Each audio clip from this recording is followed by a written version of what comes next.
नमस्कार, आवाज समाचार देख रहे हैं। यहाँ पर आपके साथ मैं हूं स्मिता रशाल। वक्त हो गया 4 बजे की तमाम अहम और बड़ी खबरों का, जिस पर करेंगे नजर, लेकिन उससे पहले नजर इस वक्त की हेडलाइंस पर। अरुणाचल के तवांग में भारतीय सेना ने चीनी सैनिकों को दिया मुंह तोड़ जवाब। एलएसी पर चीन के सैनिकों को खदेड़ा। संसद में रक्षा मंत्री का बयान, सेना ने अतिक्रमण की कोशिश की नाकाम। संसद में हंगामे पर अमित शाह ने साधा कांग्रेस पर निशाना, कहा चीन के मुद्दे पर कांग्रेस का दोहरा रवैया। राजीव गांधी फाउंडेशन ने चीनी दूतावास के लिए दिए थे 1 करोड़ 35 लाख रुपए। कांग्रेस बोली पीएम केयर फंड की जांच हो। बाजार में आज रहा मुनाफे का मंगलवार। रिकॉर्ड ऊंचाई पर पहुंचा निफ्टी बैंक। सेंसेक्स 403 और निफ्टी 111 पॉइंट चढ़े। आईटी ऑटो शेयरों में हुई खरीदारी। एसबीआई ने साल खत्म होने से पहले लोगों को दिया तोहफा। डिपॉजिट दरों में 0.65% की बढ़ोतरी। बल्क डिपॉजिट दरें 1% तक बढ़ी। 5 साल में गुजरात बनेगा $1 ट्रिलियन इकोनॉमी। राज्य सरकार ने तैयार किया मेगा प्लान। सर्विस से लेकर ग्रीन एनर्जी और एविएशन के लिए बनेगी special policy. National pension scheme में बड़े बदलाव की तैयारी। पुरानी स्कीम के पुराने प्रावधान को शामिल कर सकती है सरकार। पेंशन की तय रकम देने पर हो सकता है विचार। दिल्ली वालों को केजरीवाल का न्यू ईयर गिफ्ट। 1 जनवरी से 450 हेल्थ टेस्ट होंगे फ्री।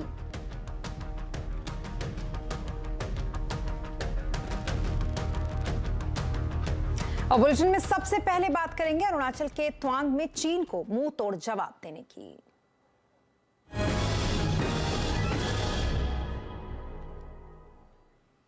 अरुणाचल प्रदेश के तवांग में भारतीय सेना ने चीनी सैनिकों को मुंह तोड़ जवाब दिया है। दरअसल 9 दिसंबर को करीब 300 चीनी सैनिक तवांग के येंगस्टे में 17,000 फीट की ऊंचाई पर भारतीय पोस्ट को हटाने की घुसपैठ की कोशिश कर रहे थे। वे कटीले लाठी, डंडे और इलेक्ट्रिक बैटल से लैस थे। भारतीय सेना ने भी इस बार पूरी तरह तैयारी के साथ कटीले लाठी डंडों से उनको मुंह तोड़ जवाब दिया। भारतीय सेना ने उन्हें खदेड़ दिया। झड़प में कई चीनी सैनिक घायल भी हुए। झड़प के बाद भारतीय कमांडर ने चीनी कमांडर के साथ फ्लैग मीटिंग की, जिसमें शांति बहाली को लेकर चर्चा हुई। चीन के साथ झड़प का मामला संसद के अंदर भी गूंजा। आज कांग्रेस ने सवाल उठाया तो रक्षा मंत्री राजनाथ सिंह ने संसद में बयान दिया। उन्होंने कहा कि सेना ने चीन की अतिक्रमण की कोशिश नाकाम कर दी है। चीन के सैनिक को हमारे जवानों ने खदेड़ दिया। 9 दिसंबर 2022 को पीएलए ट्रुप्स ने तवांग सेक्टर के यांगसे एरिया में लाइन ऑफ एक्चुअल कंट्रोल पर अतिक्रमण कर स्टेटस को एक तरफा बदलने का प्रयास किया। चाइना के इस प्रयास का हमारी सेना ने दृढ़ता के साथ सामना किया है अध्यक्ष महोदय, और इस फेस ऑफ में हाथापाई भी हुई है।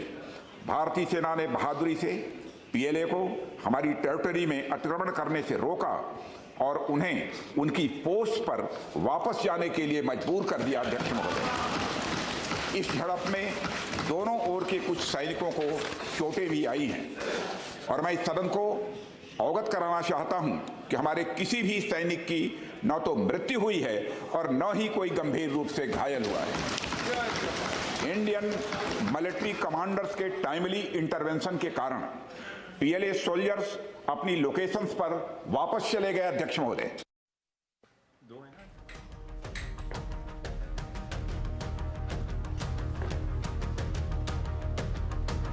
हालांकि रक्षा मंत्री के इस बयान से कांग्रेस संतुष्ट नहीं है। कांग्रेस इस मुद्दे पर अभी और आगे चर्चा चाहती है। अरे अपना स्टेटमेंट पढ़ा चले गए। क्लैरिफिकेशन तो हम पूछ रहे थे, क्लैरिफिकेशन के लिए वो तैयार नहीं थे। पहले तो हम चर्चा पूछे, चर्चा को भी तैयार नहीं। इसका मतलब डेमोक्रेसी में जो कुछ भी चीजें होती हैं वो चर्चा से ही सॉल्व होती है। और हम वो जो चर्चा करके बताना चाहते हैं या कुछ स्टेटमेंट देके हम उसमें क्या कमियां हैं और हमारे पास जो इन्फॉर्मेशन है वो शेयर करना चाहते थे, लेकिन उन्होंने छोड़ दिया। तो वहीं दूसरी तरफ गृह मंत्री अमित शाह ने संसद में हंगामा करने पर कांग्रेस पर जोरदार हमला बोला। उन्होंने कहा कि चीन के मुद्दे पर कांग्रेस का दोहरा रवैया सामने आ रहा है। राजीव गांधी फाउंडेशन ने चीन के दूतावास से 1 करोड़ 35 लाख रुपए लिए थे, जिसके बाद फाउंडेशन का लाइसेंस रद्द किया गया था। कांग्रेस पार्टी को पूछना चाहता हूं, ये दोगला रवैया जनता के सामने नहीं चलता है। जनता सब देख रही है। आपके परिवार द्वारा चलाया गया फाउंडेशन, उसका FCRA रजिस्ट्रेशन चीन की दूतावास से मिले हुए अनुदान से समाप्त हुआ है। आपके ही समय में हजारों किलोमीटर भूमि अवैध रूप से हमसे हड़प ली गई है। आपके ही समय में हमें मिली हुई सुरक्षा परिषद की सदस्यता आपने निजी संबंधों को बनाने के लिए चीन की भेंट कर दी है। तो वहीं दूसरी तरफ चीन से लिंक जोड़े जाने पर कांग्रेस ने केंद्र सरकार पर पलटवार किया। कांग्रेस नेता अधीर रंजन चौधरी का कहना है कि पीएम केयर्स फंड में कितनी चीनी कंपनियों ने पैसे दिए हैं, इसकी भी जांच होनी चाहिए।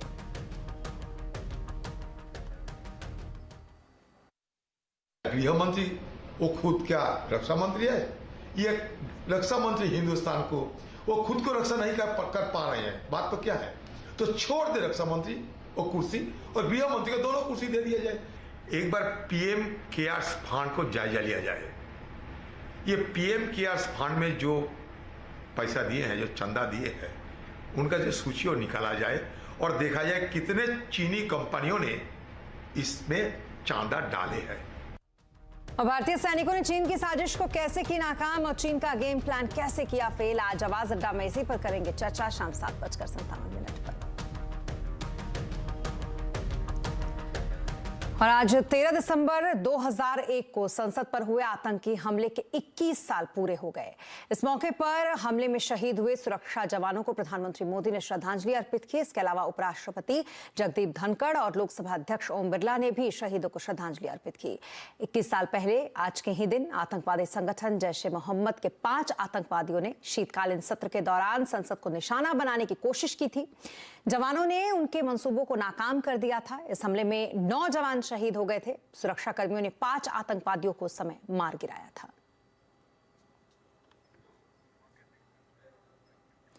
और अब बात करेंगे मार्केट की। आज बाजार में मुनाफे का मंगलवार रहा। सेंसेक्स 403 पॉइंट चढ़कर 62,533 पर बंद हुआ तो निफ्टी 111 पॉइंट चढ़कर 18,608 पर बंद हुआ। तो वही निफ्टी बैंक रिकॉर्ड ऊंचाई पर बंद हुआ। मार्केट का हाल समझते हैं यतिन से। यतिन, सबसे पहले बताइए मार्केट के आज के हाईलाइट्स क्या क्या थे? तो क्लियरली आज टर्न अराउंड ट्यूसडे देखने को मिला। कल की सुस्ती के बाद आज बाजार में काफ़ी अच्छा आपको बाइंग फ्लेवर देखने को मिला। एडवांस डिक्लाइन रेशियो भी काफ़ी हेल्दी था। और अगर हम आज के बाजार की बात करें तो निफ्टी बैंक आज रिकॉर्ड हाइस पे आती हुई दिखाई दी। 44,000 से कुछ ही पॉइंट दूर आपको निफ्टी बैंक दिखाई पड़ेगी। जहां तक कि बाजार का सवाल है, आज आईटी स्टॉक्स और पीएसयू बैंकिंग स्टॉक्स में काफ़ी अच्छी खरीदारी दिखी। निफ्टी बैंक भी आज हरे निशान में बंद हुआ और जो हैवी वेट्स है खास करके Reliance Industries, Kotak Mahindra bank, HDFC bank, Infosys, इन सभीयों में खरीदारी का मूड माहौल दिखा। जी, इसके अलावा सेक्टर्स का कैसा हाल रहा? कहां सुस्ती, कहां एक्शन दिखा? तो अगर हम निफ्टी गेनर्स की बात करें तो यहाँ आपको काफ़ी सारे आईटी स्टॉक्स दिखाई पड़ेंगे जो हैवी वेट से मदद कर रहे थे बाजार को ऊपर जाने के लिए। खास करके इन्फोसिस लगभग 1.5% की तेजी के साथ। इसके अलावा इंडसइंड बैंक, बजाज फाइनेंस और महिंद्रा एंड महिंद्रा के शेयर में भी आपको तेजी नजर आई। निफ्टी के लूजर्स की अगर हम बात करें तो अपोलो हॉस्पिटल्स में हल्की फुल्की मंदी का माहौल था। हिंडाल्को, BPCL और UPL में भी लगभग 1% तक की आपको गिरावट आती हुई नजर आई। मिड कैप्स की अगर हम बात करें तो यहाँ PSU बैंक्स के आपको काफ़ी सारे नाम दिखेंगे, खास करके यूनियन बैंक, इंडियन बैंक जो लगभग 9 से 10% ऊपर थे। येस बैंक में आज 100 करोड़ शेयर से ज़्यादा का वॉल्यूम हुआ।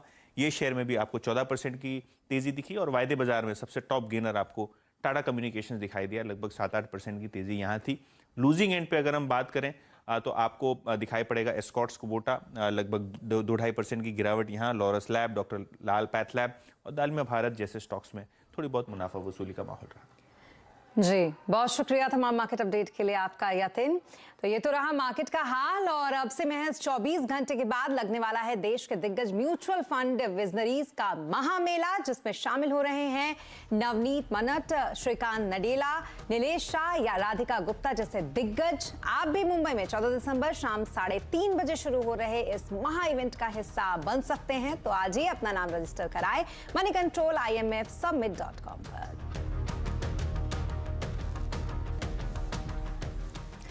और अब बात करेंगे दिल्ली एयरपोर्ट की, जहां पर बढ़ती भीड़ की वजह से यात्रियों की दिक्कतें बढ़ती जा रही हैं। आए दिन लोगों की फ्लाइट मिस हो रही है। आखिर एयरपोर्ट पर बढ़ते कंजेशन की वजह क्या है और क्या है इसका समाधान? आज कंज्यूमर अड्डा में इसी पर करेंगे चर्चा शाम 5:57 पर।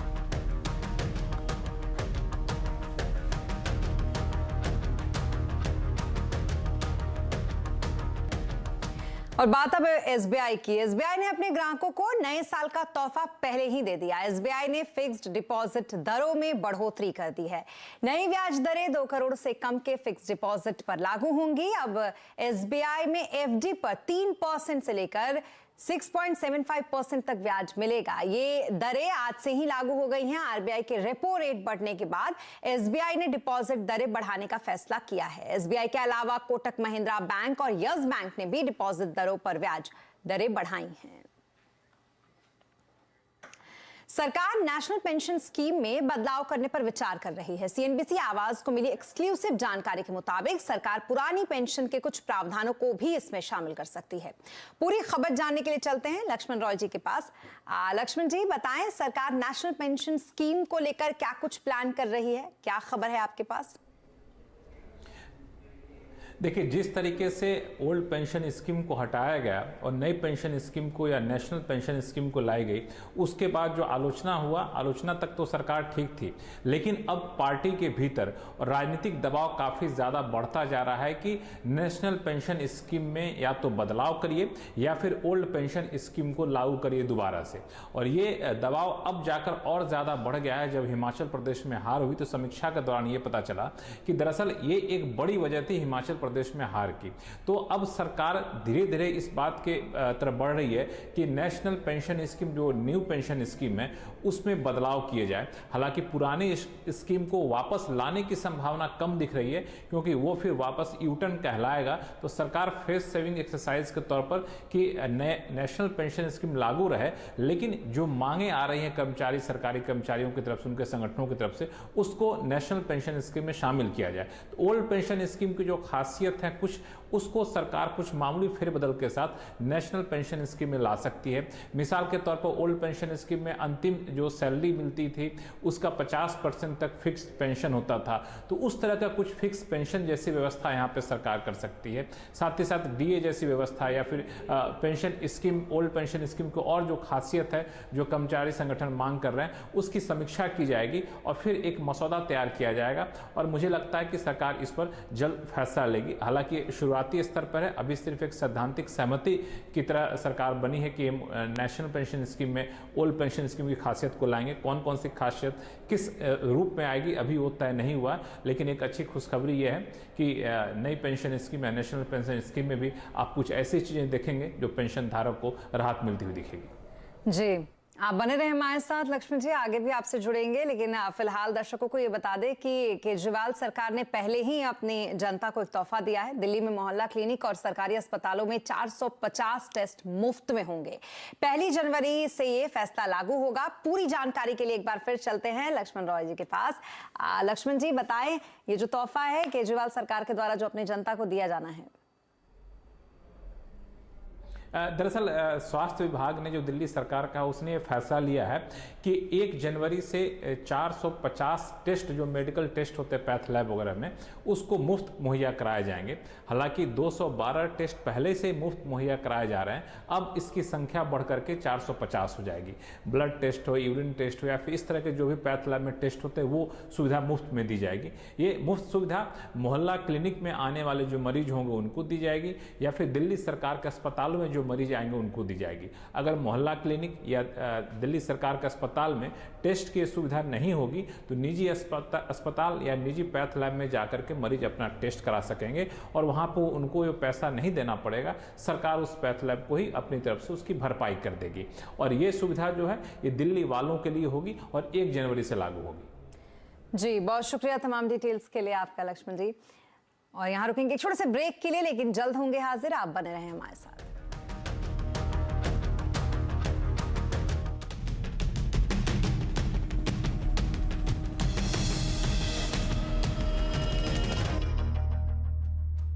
और ब्रेक के बाद एक बार फिर आपका स्वागत है और बात ऑनलाइन ठगी की, जिसकी लगातार बढ़ती घटनाओं के मद्देनजर दूरसंचार विभाग ने एडवाइजरी जारी की है। विभाग ने ग्राहकों को सतर्क रहने और साइबर अपराध की शिकायत 1930 नंबर पर करने को कहा है। ज्यादा जानकारी के लिए हमारे साथ जुड़ रहे हैं असीम मनचंदा। असीम, डॉट ने क्या एडवाइजरी जारी की है? देखिए, पिछले कुछ महीने में ऑनलाइन फ्रॉड की घटनाओं में काफी तेजी से बढ़ोतरी हुई है। कभी उपभोक्ता को उसका बिजली का मीटर काटने, सिम कार्ड बदलने या फिर इंश्योरेंस पे आउट के नाम पर उस ग्राहक को चूना जो है वो लगाया जाता है। ऐसे में दूरसंचार विभाग ने एक एडवाइजरी जारी की है और ऐसे फ्रॉड लोगों से सचेत रहने की सलाह जो है लोगों को दी है। खासतौर पर 3 बातों का ध्यान रखने के लिए दूरसंचार विभाग ने कहा। सबसे पहले तो कोई अगर आपको पे आउट करने या लॉटरी का झांसा देता तो ऐसे झांसों में जो है वो ना आए। अगर कोई व्यक्ति आपसे वित्तीय जानकारी, आपकी कोई निजी जानकारी मांगता है तो की पहचान जो है पहले सुनिश्चित कर ले कि वो जिस कंपनी से बोल रहा है वो सही बोल रहा है, नहीं बोल रहा है। और तीसरी सबसे बड़ी बात, अपना ओटीपी, पासवर्ड, जन्म तिथि जैसी निजी जानकारी जो है किसी भी व्यक्ति के साथ शेयर जो है वो ना करें। और अगर आपके साथ कोई फ्रॉड होता है या आपके साथ पास ऐसी कॉल आती है तो इसकी जानकारी जो है साइबर अपराध नंबर 1930 के ऊपर जरूर जो है वो दें, तो आपकी सावधानी आपको फ्रॉड से जो है बचा सकती है। और दूरसंचार विभाग ने इसको लेकर के जितने भी मोबाइल कस्टमर्स है उनके लिए एडवाइजरी जो है जारी की।